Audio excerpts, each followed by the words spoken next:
First, it's a commitment to listening.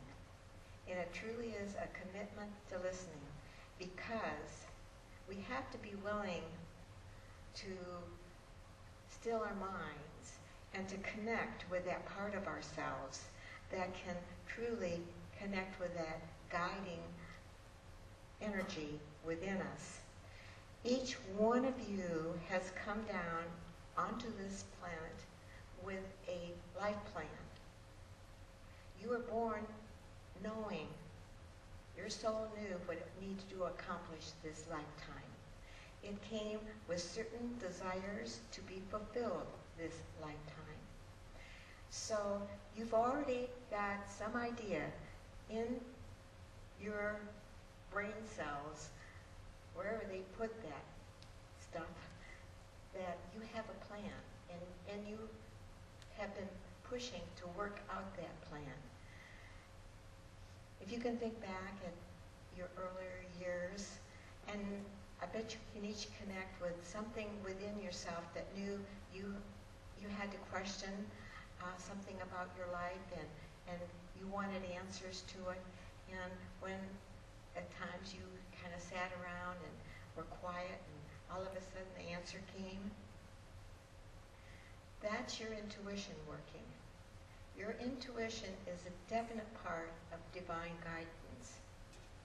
Now, many of us have come into this lifetime with a certain amount of intuition already a part of us.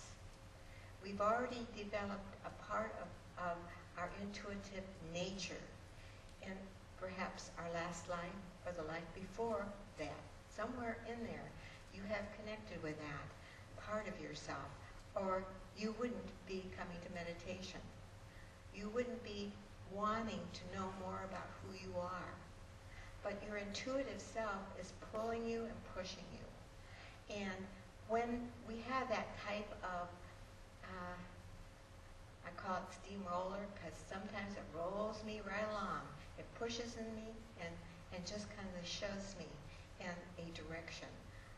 So your life plan in you is working itself out slowly but surely. So there has to be a willingness to try it and to listen. All right, you've already passed the first test. You have a willingness. And you're already stilling your mind. So that's another important part of this. And once you still your mind, letting go of all thoughts and ideas of what you need. In other words, you kind of let go of everything, and you don't put any, what I want to say is boundaries on God and how it's going to come up for you. You don't put God in a box. You can't put yourself in a box. You're 1/10 conscious, but when you move into meditation, you become a lot more conscious at other areas. And I always say, you get downloaded. That's the only way I know how to talk about it. You get this information that comes into consciousness through your meditation, stilling the mind. You release your investment in the answer.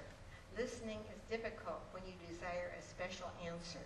Oh, boy, has this been the truth for me.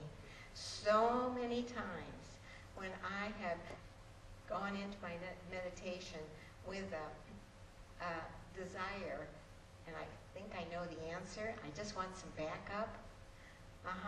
So everything shows me that I'm right on key. And then I know that I probably am not right on key. I better step back a little bit and say, God, please help me to be clear, to think clearly. One of my things I say so often is, I want to be in clear think. I want to think clearly. Because, you see, we have this monkey mind in us that likes to tell us what we want to hear. And that's your ego. So if you can define your ego from your soul, and always your soul is trying to overtake the ego, but the ego doesn't want to let go. The ego belongs to the 1/10 consciousness. So it struggles, it fights to keep its ego. Because if you're only 1/10 conscious and you look through this little tiny looking glass, it's only about this big, and you see your life through this little porthole, then you can never have a wider perspective of what needs to be done. So if you have a desire and you want an answer to it, you have to be okay with the answer that comes to you. Now, one of the things that I found out through meditating and trying to figure out things and where to go and what to do, and I got connected to my intuitive self. I started using it on little things like what restaurant to go to, or